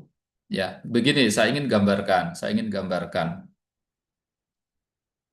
Rasulullah itu kan saat masih kecil gitu ya, bahkan saat lahir pun ayahnya sudah meninggal. Saat dia masih kecil juga ibunya meninggal. Nah, tapi Rasulullah itu ya kan besar dalam naungan pamannya yang begitu sayang, kakeknya yang begitu sayang. Padahal paman dan kakeknya ini adalah orang yang sangat atau tokoh yang sangat disegani di sana gitu ya, sebagai suku yang paling terpandang tuh Quraisy itu. Jadi bisa digambarkan masa kecilnya Rasulullah itu hidup dengan apa? Dengan rasa aman ya, dengan penuh kasih sayang gitu dari ya ibunya saat masih ada, kemudian dari pamannya, dari kakeknya kan begitu, walaupun ayah kandungnya tidak ada kan gitu. Nah itu gambaran gitu ya, itu gambaran. Ya jadi ketika kita ingin menanamkan nilai-nilai yang baik ya, kalau di kita ini kita katakan akhlak yang mulia, ya adil, ya jujur, menghargai, ya menghormati, tanggung jawab, melindungi, mengayomi dan seterusnya. Nah, itu kita berperilaku seperti itu terhadap anak kita sehingga anak betul-betul merasakan gitu. Jadi tertanam itu namanya. Kalau umpama HP itu diinstal aplikasi, istilahnya begitu. Jadi tidak bisa Nak, kamu jadi anak mbok ya yang jujur. Sementara anak salah dikit aja dikasih sanksi, dibentak, diomelin. Lama-lama dia cari aman daripada saya ngaku nanti saya dibentak, ya dikurangin uang jajan dan seterusnya, mendingan bohong. Nah, itu bisa begitu. Kira-kira begitu, Mas Iqbal. Eh, tapi boleh, misalnya ada yang dianggap itu kurang pas atau ingin ditanyakan lagi, boleh? Gimana kira-kira? Iya Ustadz, terima kasih Alhamdulillah. Dan satu lagi Ustadz, Baik. eh, ini kan anak saya baru berusia 2 tahun dan terkadang anak saya itu menangis, tapi kita sebagai ayah, sebagai ibu belum tahu, belum paham gitu nangisnya itu karena apa begitu Ustadz. Kadang eh, apakah dibiarkan saja atau bagaimana sehingga kami bingung begitu Ustadz. Baik. Apa memang begitu siklusnya begitu? Nah, baik. Yang pertama, kalau anak nangis, dia seringkali nangis itu emosi sangat tidak terkendali. Namanya juga. Jadi begini, ketika masih usia di bawah 7 tahun itu sedang tumbuh otak limbiknya atau emosionalnya gitu ya. Jadi sedang tumbuh itu ya belum stabil gitu. Nah, maka kalau dia masih menangis, kalau seandainya kita tidak tahu apa sebabnya, ya kita biarkan sampai diam gitu. Tapi kalau seandainya kita bisa tahu, itu akan lebih baik.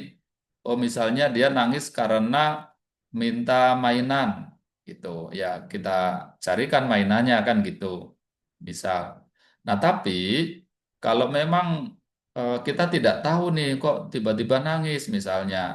Nah, nanti kita tanya saat anak sudah lagi senang, gitu. Lagi senang nih. Kan nanti kan anak itu kan cepat berubah ya, Pak.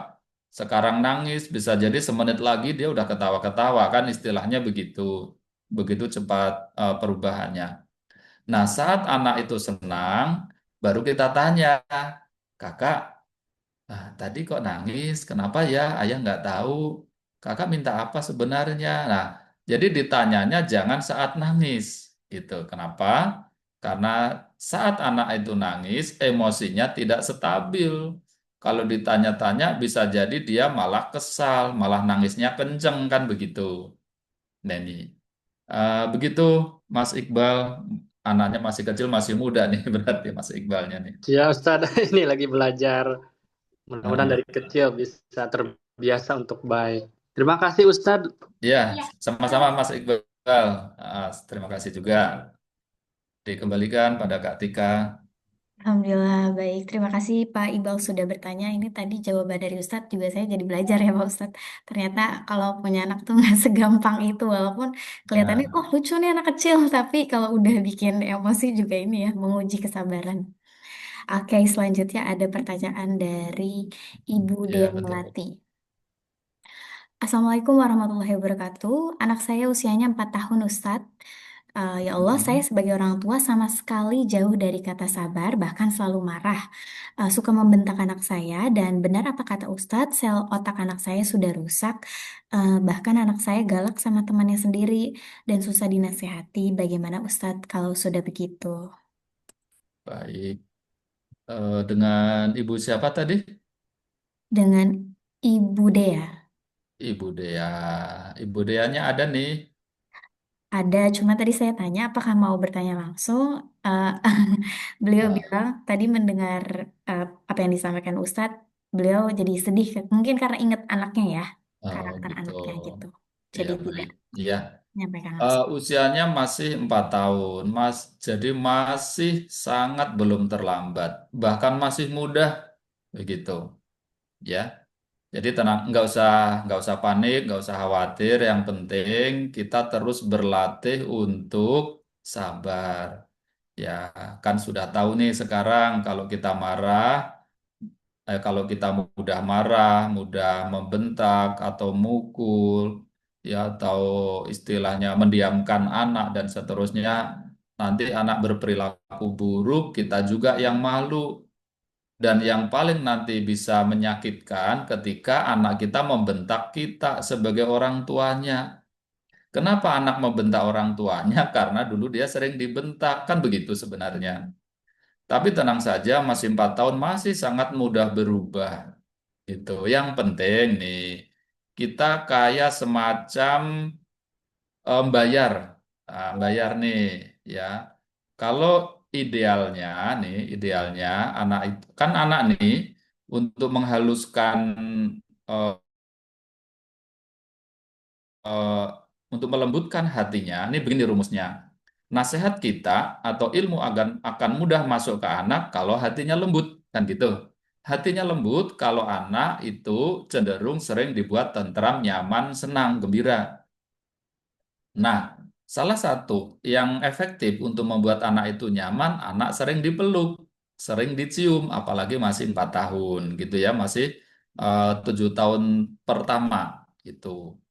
Contoh nih, anak bangun tidur, dicium, dipeluk, gitu. Anak mau berangkat sekolah, dicium, dipeluk. Anak lagi habis berantem sama temennya, dirangkul, dipeluk, dicium, ya kan? Pokoknya ada momen-momen apa anak dipeluk, dicium. Nah, kalau idealnya itu katakanlah nih, dipeluk, dicium itu katakanlah sehari 10 kali, karena ini tadi anak sudah kelihatan dampaknya gampang marah karena sering dibentak sebelumnya. Nah, ini ditambahin. Idealnya 10 kali lah, ini bisa 15 kali, bisa 20 kali. Kenapa? Karena bayar gitu. Bayar nih yang sebelumnya kurang, kan gitu. Ya, masih sangat mudah, nggak usah khawatir gitu ya. Karena masih 4 tahun itu masih sangat kecil. Dan kitanya memang ya harus selalu sadar bahwa ya kan? Seringkali masalah itu hanya karena emosi yang tidak terkendali. Walaupun begini, Kak Tika, walaupun begini, seorang ibu yang tidak sabar atau seorang ayah yang tidak sabar, ini juga sebenarnya sangat mungkin dampak dari dahulunya ia dibesarkan oleh orang tuanya dengan cara yang tidak sabar juga. Begitu sebenarnya. Ya, jadi sabar atau tidak itu bukan sesuatu yang didapatkan dari baca buku. Oh, jadi orang itu harus sabar karena sabar adalah sifat yang mulia dan seterusnya. Itu nggak masuk. Sabar itu akan ada kalau ditanam. Siapa yang menanam? Orang tuanya. Seperti itu. Jadi, seandainya pun kita menyadari bahwa kitanya hari ini sebagai orang tua itu kita cenderung gampang marah atau kurang sabar, dan kita tahu, kita ingat dulu kita sering sering banget dibentak, dimarahin, dipukul orang tua, ya sudah, namanya orang tua, ya kita maafkan. Namanya orang tua, walaupun pernah begitu perlakuannya tidak baik ke kita, ya kita tetap harus berbakti. Kan begitu, tidak ada pilihan lain. Mau kita ini nih, kita misalnya dendam nih, wah saya dulu sama orang tua digalakin mulu, nggak diperlakukan adil, saya disia-siakan, misalnya nih, wah kalau kayak gitu namanya itu dendam, namanya ini nanti tidak akan selesai, tidak akan terputus, ya sudah. Seandainya kita merasa kita dulu sering diperlakukan yang tidak beda orang tua, kita maafkan. Karena kita dibesarkan oleh orang tua aja udah bersyukur, kan gitu istilahnya. Ya, saya masih bersyukur, masih dibesarkan oleh orang tua, ya masih bisa hidup sampai sekarang, bersyukur. Ya, tugas kita kalau ke orang tua tinggal satu, berbakti dan menghormati. Nah, kita ke anak, nah ini kita putus nih, ya bagaimana supaya anak kita punya akhlak yang mulia gitu ya, maka kita harus perlakukan dengan sebaik-baiknya. Ya, apalagi sekali lagi masih 4 tahun, masih sangat belum terlambat gitu. Sangat belum. Tadi patokannya sebelum nikah yang paling penting tuh, gitu kan?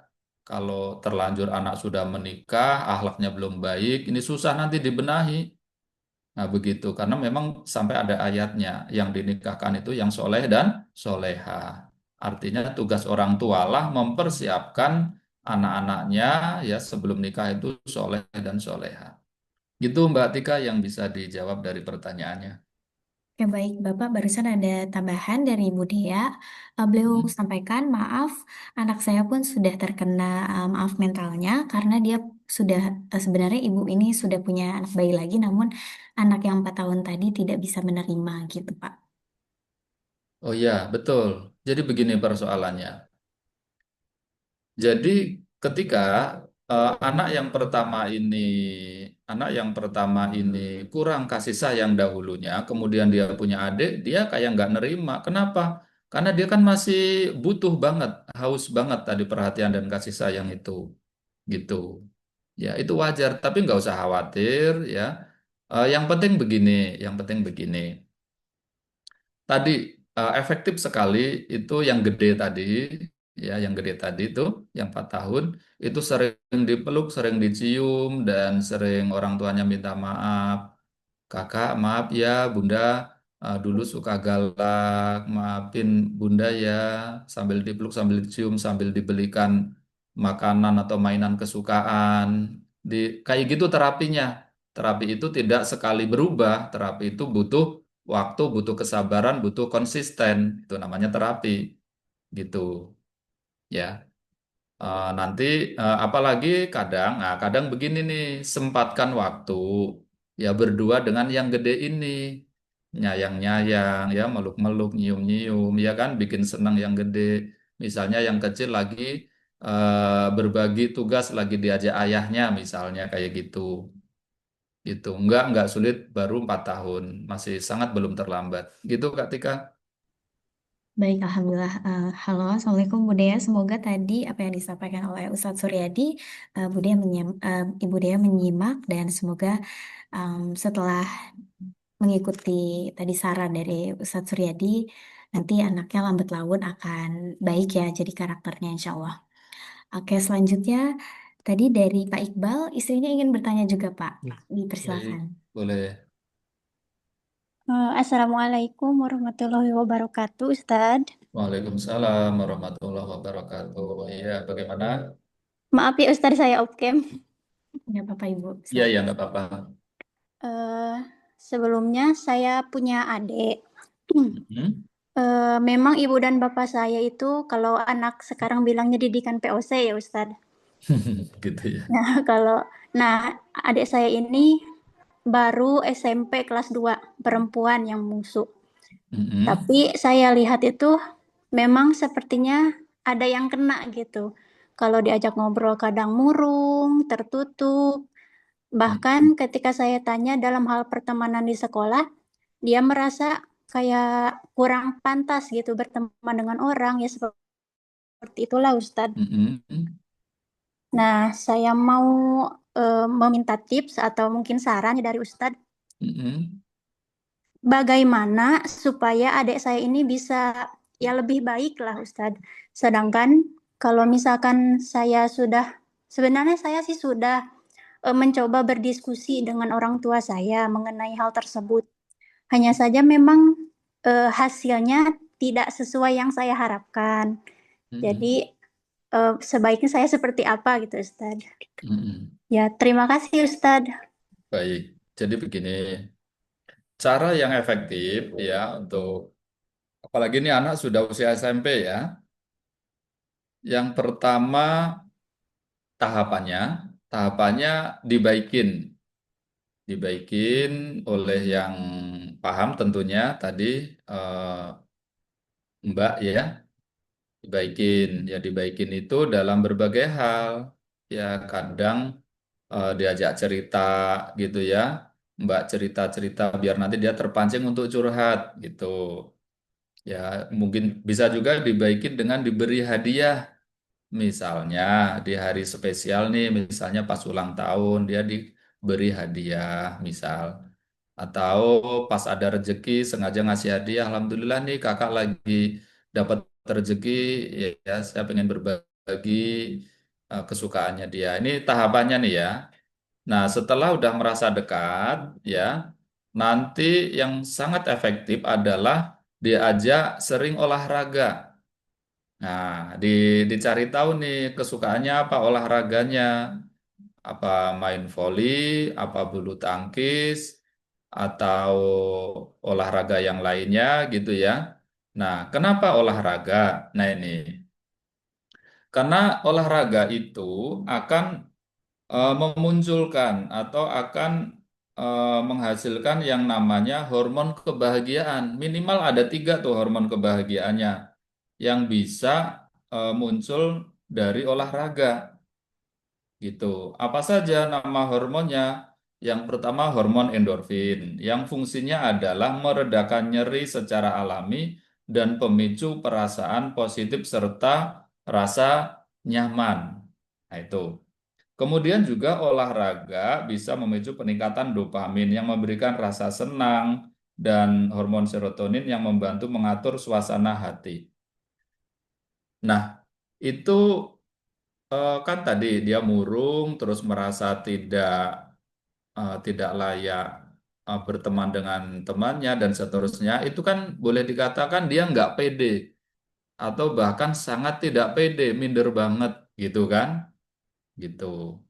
Nah, maka untuk menumbuhkan perlahan-lahan tentunya rasa percaya dirinya gitu ya dan seterusnya, olahraga itu paling efektif gitu. Nah, bagaimana supaya dia jadi sering olahraga? Ya mungkin ditemenin, nggak disuruh sendiri, ditemenin gitu ya.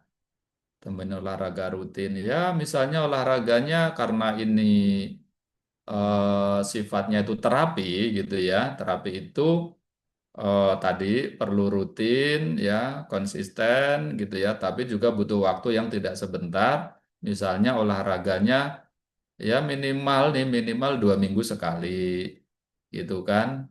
Terus tadi pendekatan-pendekatan, ngobrol-ngobrol. Ya kita meluangkan waktu lah, kita berikan perhatian lah seperti itu. Kenapa ini jadi penting? Karena kalau ini tidak segera teratasi, nanti akan semakin menjadi, nah akan semakin menjadi-jadi itu, dan akan berdampak yang sangat tidak baik seperti itu. Begitu yang bisa dijawab kakak. Oh iya, baik Ustadz, terima kasih. Ya sama-sama. Terima kasih kembali. Diserahkan Dan ke Mbak Tika. ya, baik bagaimana Bapak Ibu? Apakah ada lagi yang ingin bertanya? Mumpung kita masih ada waktu. Ini menjadi kesempatan untuk teman-teman dan juga Bapak Ibu untuk bertanya langsung ke konsultasi kita. Kakak boleh bertanya lagi? Silakan boleh Mbak. Free. Saya sedang dilema sebenarnya. Jadi anak kan udah mau 2 tahun, kurang lebih 1 bulan lagi. Nah kan anjuran dokter kan 2 tahun disapih ya Kak. Nah kalau misalkan baiknya gitu, cara menyapihnya seperti apa gitu. Takutnya kan dengar dari temen ada yang sampai nangis sehari semalam gitu kan, saking nggak maunya dipisah sama ibunya gitu. Nah itu aja Kak. Terima kasih. Baik Ibu. Eh, Anaknya udah 2 tahun dan tentu sudah waktunya disapih, tapi anaknya belum ini ya, belum mau disapih ya. Iya Ustadz masih nempel terus. Ya, itu sebenarnya tanda bagus. Ya, tandanya anak merasa dekat dengan ibunya, gitu ya. Itu. Jadi positif aja dulu yang kita pikirkan. Nah, bagaimana nyapihnya, gitu ya? Eh, Menggunakan cara-cara yang tradisional aja, gitu. Yang saya tahu nih, kalau nyapih anak, gitu ya. Karena memang anak itu beda-beda. Ada yang belum 2 tahun aja sudah nggak mau, gitu kan? Minum ASI atau yang sudah lebih dari 2 tahun malah nggak mau disapih. Nah, cara-cara yang sederhana saja. Misalnya apa tuh dikasih yang pahit-pahit gitu ya. Jadi nanti anak kalau mau minum ASI itu jadi nggak mau gitu karena pahit gitu. Kalau kalau dulu itu di saya itu ada namanya Brotowali gitu ya. Apa tuh kalau di daerahnya Mbak itu ya pokoknya inilah tanya tanya saja sama orang-orang yang sudah pengalaman lah seperti itu. Dalam arti eh memang ya sudah saatnya gitu, sudah saatnya 2 tahun itu disapih gitu. Seperti itu sih. Eh, jadi nanti walaupun di awal-awal mungkin anak nggak mau gitu ya, nangis dan seterusnya, tapi perlahan nanti pasti bisa seperti itu. Begitu kakak yang bisa dijawab. Oh iya, baik Ustadz. Terima kasih. Ya, sama-sama. Baik, adakah dari Bapak Ibu dan teman-teman lainnya yang ingin bertanya?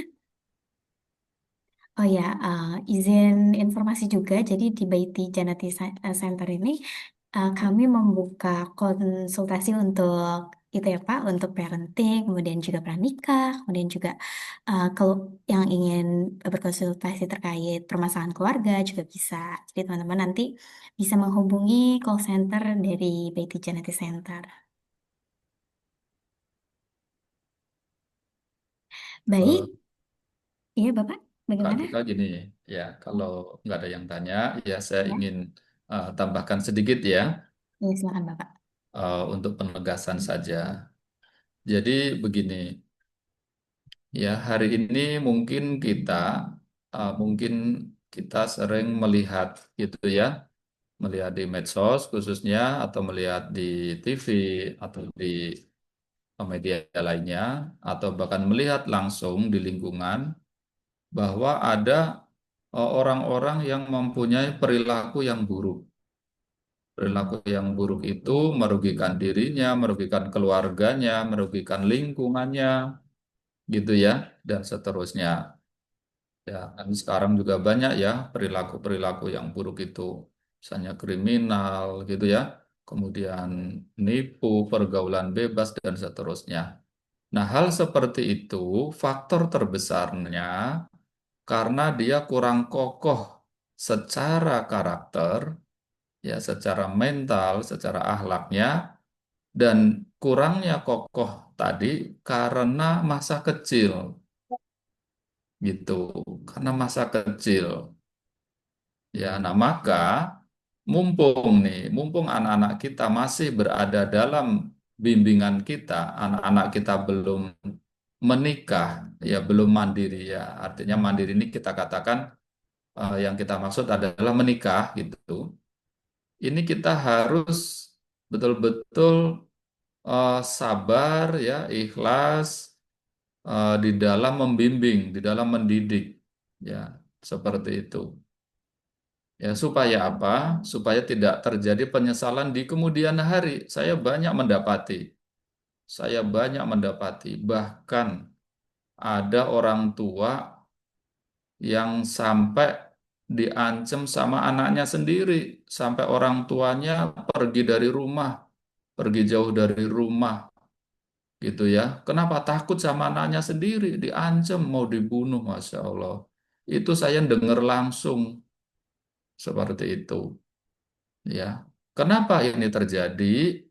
Nah, karena saya melihat dulu anak itu, ya, saya juga dengar langsung, melihat langsung saat dia SMP sering eh, dibentak-bentak, sering dimarahin, bahkan sering diusir sama orang tuanya. Ya, jadi pada saat anak udah mulai terlihat bandel gitu ya, sering pulang malam, kadang pulang pagi, diusir sama orang tuanya. Gitu. Udah begitu anak itu sudah umur 26 tahun, dia berani sama orang tuanya, ya pokoknya kalau minta nggak bisa enggak, harus ada gitu kan. Bahkan orang tuanya diancam-ancam sampai ketakutan orang tuanya. Lah ini. Jadi kita jangan berpikir anak durhaka gitu misalnya, gitu ya. Padahal itu disebabkan oleh bagaimana kita mendidiknya dahulu kan gitu. Ya, jadi rumusnya begini. Rumusnya kalau ke orang tua, ya, bagaimanapun mungkin kita ngerasa dulu kurang disayang, ya, kurang mendapat perhatian, kurang dicukupi dan seterusnya. Kalau kita ke orang tua, ya sudah, kita maafkan seandainya orang tua kita salah dan kita tetap hormat dan berbakti. Kan gitu, hormat, berbakti, menghargai orang tua kita. Itu kalau ke orang tua. Tapi kalau ke anak, ya kan, nah kita juga mesti mempunyai suatu pemahaman baik buruknya anak kita, istilahnya tergantung kita. Nah, gitu tuh. Baik buruknya akhlak anak kita, perilaku anak kita, ya kan tergantung bagaimana kita mendidiknya. Ini memang mudah diucapkan, tapi dalam prakteknya butuh keikhlasan, kesabaran, rasa syukur karena kita dikaruniai anak dan seterusnya. Nah, mungkin itu yang ingin ditegaskan di akhir acara ini, Kak Tika. Baik. Itu saja, dikembalikan pada Kak Tika. Baik, terima kasih banyak Ustadz Suryadi atas materinya pada malam hari ini. Semoga apa yang telah disampaikan, yang telah dijelaskan, dan ilmu yang malam hari ini kita dapatkan, insya Allah bisa jadi bekal untuk kita, untuk para bapak ibu yang sudah memiliki anak, ataupun kita yang belum menikah, untuk di kemudian hari bisa membuat anak-anak kita menjadi anak-anak yang soleh-soleha yang baik untuk kedepannya. Oke, baik. Terima kasih banyak teman-teman, Bapak Ibu, dan Ustadz Suryadi khususnya yang Ya, telah bersedia hadir pada malam hari ini pada webinar kita parenting pada malam hari ini. Insya Allah setiap bulan kita akan ada webinar terus ya Pak, ya, parenting insya dan Allah. juga pranikah dan juga webinar terkait zakat, infak, sedekah dan wakaf di Laskis. Jadi teman-teman yang sudah masuk grup dimohon untuk tidak live karena nanti kita akan ada info-info webinar lainnya di grup. Dan mohon maaf jika saya ada salah-salah kata, mohon maaf sekali lagi. Wassalamualaikum warahmatullahi wabarakatuh. Waalaikumsalam warahmatullahi wabarakatuh. Oke, baik.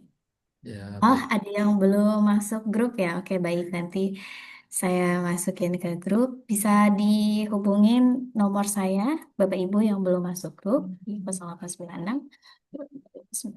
Oh ya, Kak Tika, Ya, Bapak. eh, maaf tadi saya belum nutup ya. Gimana Pak? Silakan. Ya, baik. Sebelum saya tutup, ya, closing statementnya boleh ya. Boleh silakan Bapak. Jadi kasih sayang dan perhatian yang kita berikan terhadap anak kita, maka itu umpama bibit yang kita tanam akan tumbuh dan berkembang, dan kelak dia akan membagikannya kepada keluarga dan lingkungannya. Itu saja, terima kasih atas kepesertaannya seluruh ayah bunda pada malam hari ini. Dan mohon maaf, mungkin ada kesalahan. Saya cukupkan. Bila taufik wal hidayah. Wassalamualaikum warahmatullahi wabarakatuh. Dikembalikan pada. Waalaikumsalam warahmatullahi wabarakatuh. Oh ya, izin kita foto bersama dulu, boleh on cam, Bapak Ibu, teman-teman. Oke, silakan on cam sebentar saja. Saya izin screenshot dari sini. Oke, siapkan senyum terbaiknya. Nanti saya kirim di grup. 1, 2, 3. Oke, slide selanjutnya. Mohon tunggu sebentar. 1, 2, 3. Baik, terima kasih Bapak Ibu. Selamat malam semuanya. Si- Boleh silakan live Zoom. Untuk yang mau masuk grup boleh dihubungi nomor saya di nomor yang ada di pesan.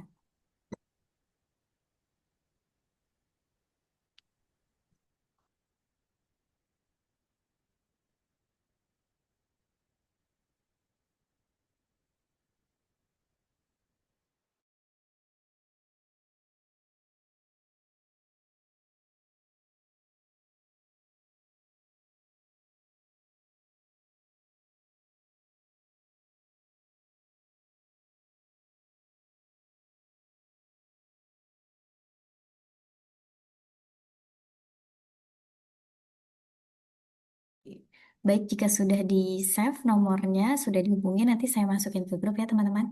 Izin saya tutup Zoom-nya. Assalamualaikum.